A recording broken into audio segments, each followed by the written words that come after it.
What is up, people, and welcome to a Battlefield 3 Recon tutorial. First, we're going to go over the M40A5, talk about the gun itself, and later on we'll switch to another kit and we'll talk about that as well.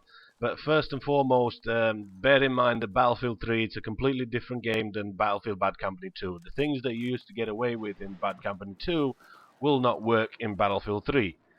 Such as your guns, for example. The gun in question, the gun I'm using, you can see is a 2-hit kill.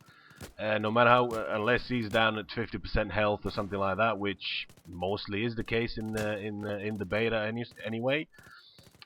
You will not get a kill and you will die. That being said, you can get one-shot kills by aiming to the head only. Very important to note about Battlefield 3, again, is like Bad Company 2, it does encourage you playing as a team. Playing as a team yields more rewards than playing alone. You're just sitting back and just camping it out. I mean, obviously you will get 4, 5, 6, 7, 10 kills and maybe 1 or 2 deaths that you piss somebody off and you go around and knife you in the back and call you a faggot. But then again, your kill death ratio is going to be like 6 or 8, and you're going to go to your friends, look at my KD, and everybody's going to jizz on your hand, and everybody's going to be happy. If you want to play the game as it should be played, as you can just see right there, instead of aiming to the body, I aimed straight for the head because I knew a one-shot kill will not help me in that manner. He could have had a different gun, and he could have killed me.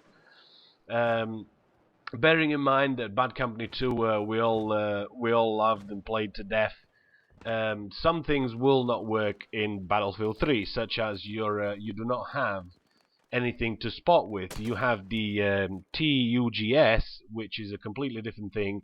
It does alert you to your enemies being near you, but obviously in the beta that doesn't work. I mean, I've tried it a couple of times and it doesn't do jack shit. Nevertheless, it will be a good gadget to help your team, but then again, if you do not play as a team in Battlefield 3, you will not succeed in winning, in taking the objective, in arming the objective, or even defending the objective, for that matter. Next thing what I want to talk about is you will see me later on in the game that I will you have a radio beacon down where you can actually put down. The whole purpose of that radio beacon is that you and your squad can spawn on that beacon. So if you're a recon and you manage to get in behind the enemy lines, you can go ahead and put that down. Also make sure you put it somewhere down so you don't get your enemies doesn't get to see it and destroy it, because they can destroy it. Also make sure you put it down somewhere that your team can spawn on it safely. So many times I've spawned onto somebody's beacon.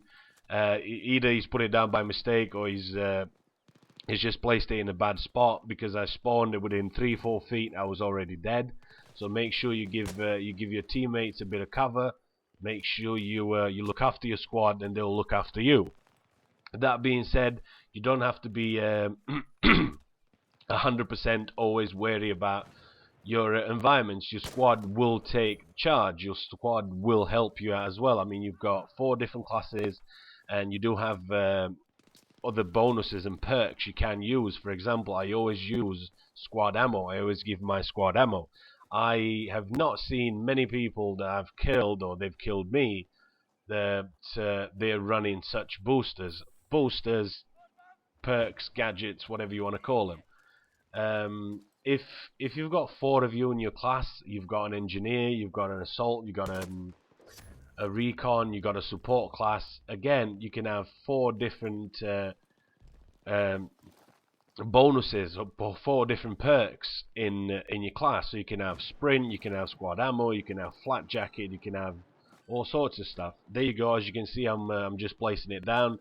That's the TUGS, whatever it's called. Placing that down. I know it doesn't really do much, but I always like to place it down just in case you might work on that occasion. Again, with the spotting, you do not have mines like you had in Bad Company 2, so that's the equivalent to what we had in Bad Company 2.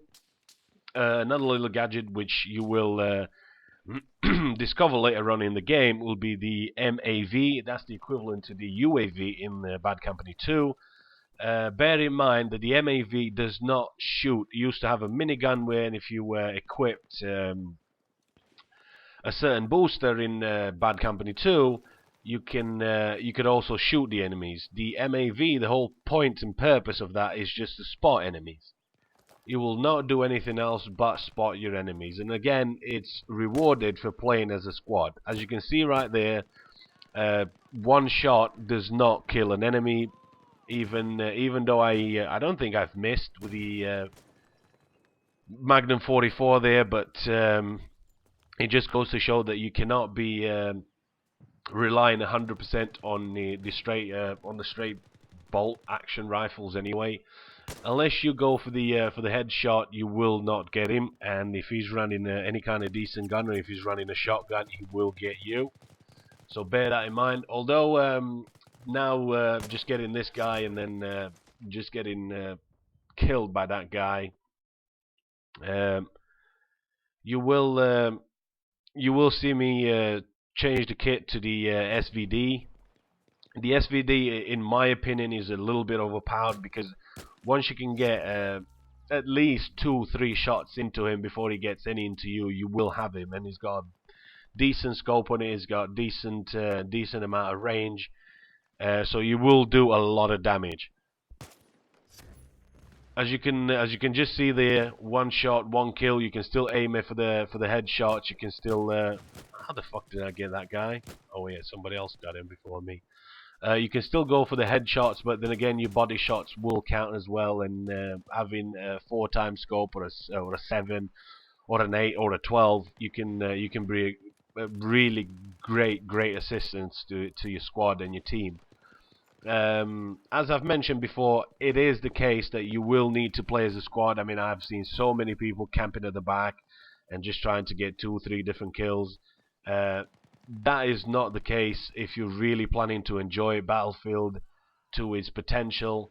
Battlefield has always been the same as Bad Company 2, same as any other Battlefield game. It is pretty much about you and your squad, and it is about the battlefield. It is about helping your squad. As you can see there, you can still spot, and a lot of people have asked me, can you still spot? How do you spot?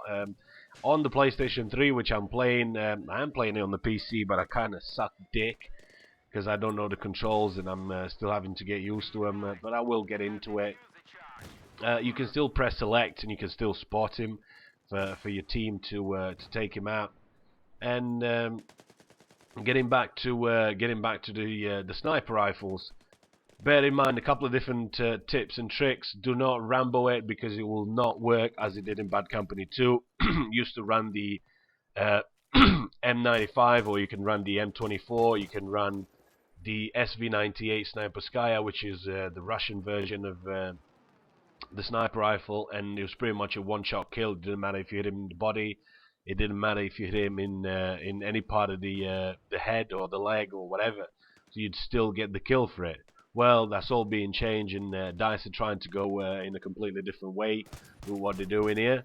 So I kind of love that, and I kind of hate it at the same time, but I more love it. I mean, I'm currently a level 43 or 44, something like that, and I will get to level 50, and I will unlock all the guns just to see what they all do, what's the power of this, and what's that, and all that sort of good stuff.